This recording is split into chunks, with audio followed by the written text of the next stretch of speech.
Seu nome, onde trabalha, sua procedência, por favor. Me permita falar de pé, Excelência, porque a minha cadeira aqui está estragada.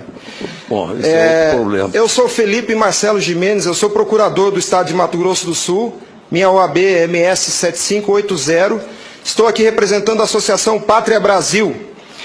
E não é propriamente uma pergunta, Excelência, eu quero usar uma expressão lá da tua terra. Nós somos advogados, o senhor é advogado, eu sou advogado, e quando esses cientistas falam da tecnologia da informação, nós ficamos mais perdidos que Cusco em procissão. Essa é uma frase muito dita lá. Pois é. Acontece que o nosso povo vem sendo enganado por essa máquina, essa arapuca, porque sempre que olhamos para o problema, tentamos enxergá-lo através da tecnologia. E, na verdade, Excelência, nós temos que olhar para essa máquina com a luz da lei. Antes da ferramenta, deve prevalecer a ordem jurídica. A ferramenta deve servir à ordem jurídica e não o inverso, Excelência. Nós estamos vivendo uma inversão, onde a ordem jurídica é posta de joelhos diante da ferramenta. Por falar em colocar de joelhos, a conduta do ministro Gilmar Mendes em protelar por 2 anos o cumprimento dessa lei deu motivo ao impeachment, ao pedido de impeachment. E eu vou mais além.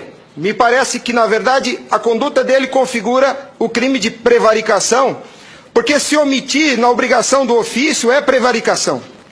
O que está acontecendo aqui, Excelência? Um dos pilares da República está sendo quebrado. Nossa democracia e a cidadania desse povo está sendo violada, desrespeitada.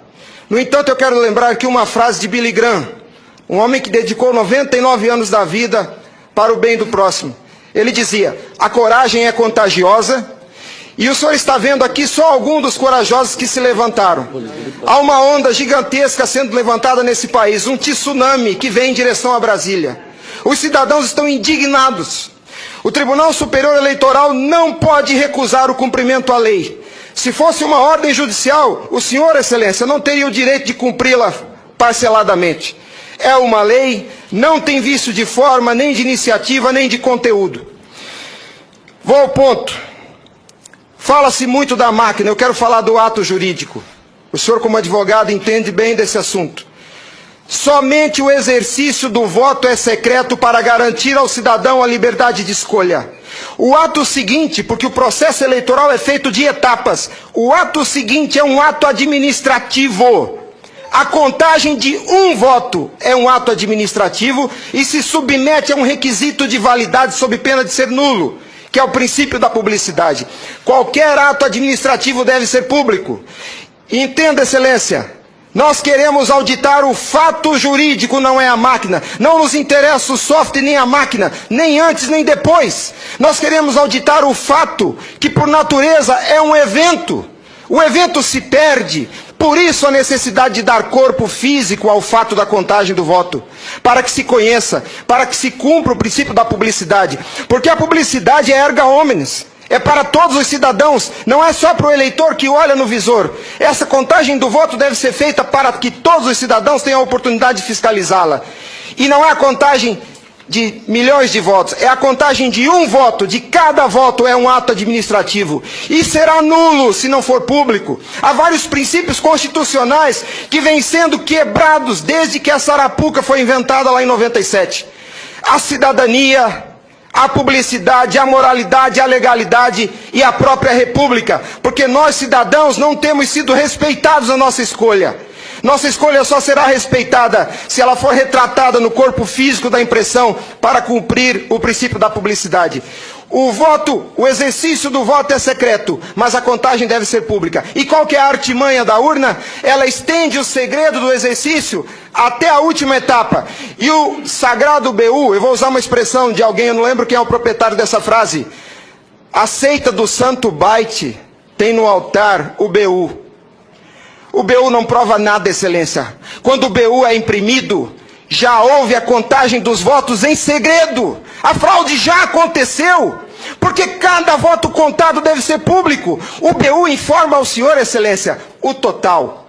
Nem no condomínio onde eu moro não aceitariam uma eleição assim. Imagine, excelência, se eu fosse candidato a síndico, colhesse a urna e fosse contar dentro do meu apartamento e voltasse e comunicasse aos condôminos. Aqui está o resultado, eu fui eleito. O BU é a prova da fraude, excelência. O BU é a prova da fraude. Doutora Simone, apesar de muito jovem, foi minha professora na faculdade. Ela é talvez a cabeça mais qualificada nesse Senado para rezar esse discurso, para dizer o que é um ato administrativo. Gostaria que ela estivesse aqui. O que acontece? Nós estamos sofrendo uma violação dos princípios republicanos, dos princípios constitucionais e principalmente, excelência, da cidadania, porque nossa cidadania só existe na medida em que nosso voto seja respeitado, porque ele é o instrumento do exercício da cidadania, porque através deles elegemos os nossos escolhidos. E a nossa eleição, a nossa escolha tem sido apurada em segredo, e o fato se perde.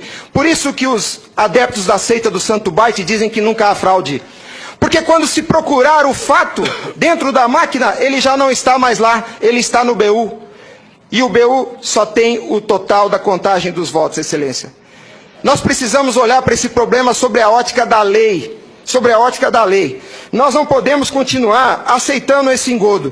E a lei que os senhores votaram, com uma representação maciça da outorga popular, só os senhores têm legitimidade para representar o povo brasileiro. Só os senhores. Os ministros da Justiça não têm essa legitimidade. Eles estão usurpando dos senhores as suas competências. Eles estão colocando esse Congresso Nacional de joelhos, porque estão se recusando a cumprir a lei. Eles estão, excelência, eles estão cometendo abuso de autoridade. Abuso. Porque essa lei que os senhores votaram com 71% do Congresso Nacional, a derrubada do veto teve um peso de outorga popular maior do que as emendas à Constituição.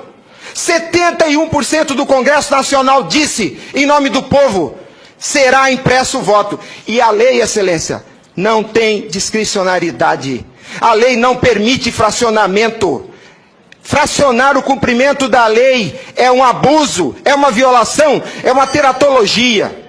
Não há possibilidade de se fracionar o cumprimento da lei. Imagine o senhor, se o senhor fosse sujeito passivo de uma ordem de Gilmar Mendes, se ele aceitaria ouvir do senhor o seguinte: ministro, eu vou cumprir sua ordem, um pouquinho a cada ano. Até 2050, Gilmar Mendes, eu termino de cumprir a sua ordem. Imagina que ele aceitasse isso do senhor. A lei não tem discricionariedade. Não é possível cumpri-la pela metade.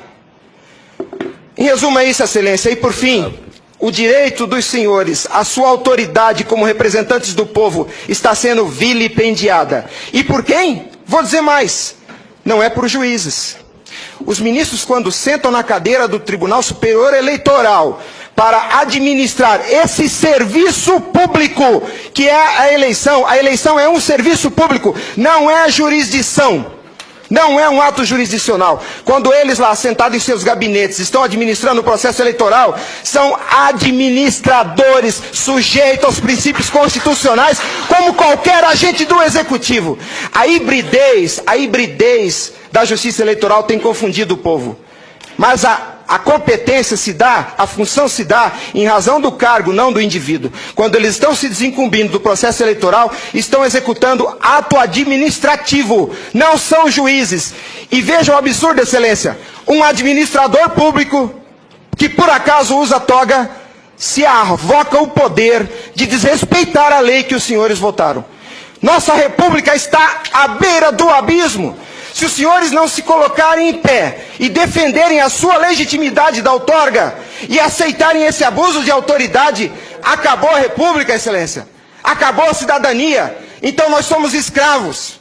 Nós seremos escravos se a nossa escolha e a lei que os senhores votaram não for respeitada.